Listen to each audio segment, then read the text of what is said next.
Comme prophétie na nenga liyomba que l'église otika la kaka moko. Et bah ouais, puis bah ça nini bakosekwa. C'est bah osekwa wana tozala obligé monde mobima tozala na église moko de photo ça mela na église moko. Na ba musicien ba kufa ba kosekwa na ba oyo baza mukili ba ko kimangiste bango nyonso. Bon. Nde place wana papa Wemba ayet kama ayeke no fona yemba yanga bano yemba yemo ba bisete kota jijiki bien kilo ko betala instrument. C'est bon problème exact. Akela jijiki test tutara mtachima obo. Silwanzambi Ella mukatila mukimona kiamehe tela mese salo kyangu nzanzamirara. Ah bon? Babu manzambi matulongwa ngaro maluvulusu wayatwa wanzono hao kaweka satana tuviti sange turu manzambi kutu yetivozo kara. Bon tala ba bwepe emene ya abime siko abimila kwazo budaka eka voilà bani mamo biso basumuki tata tosengi yo voilà nasomona biso kolokotala honte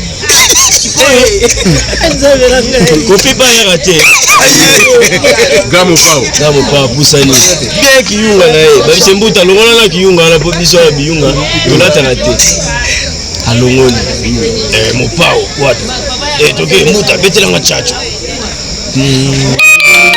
habité cela on a bêta là on dit mon moko ya église comme ça dit cool abani tata sima wa ezidi tuzolana tembo kakuna jirike aya gamba mai ngana bongoni na komiri bangiste na bongoni na chiri kobe na chiri banjira kisina na nigimangwe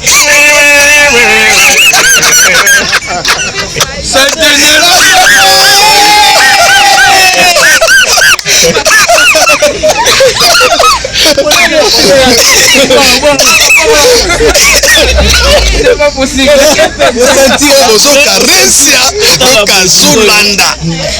Et le type a raté la jeune première. Bon. On a appelé la guimauve de mon moko. Otoge. École kate. Salema banananga bomilengere na sengi bino bana sema bandeli amewa bino akolanga sabino na yebetumba ezali mokosie kasi solo bana bobanga te nga solo akolanga totala bebe fali kama tolie toke ba papa cielo maselo 2 ans toke bunda tiki DiCaprio abi kama tolie bana fala komi tondi ubetele minke mo wingi we na koyi makana zininga tukemelela ntinu osa epwa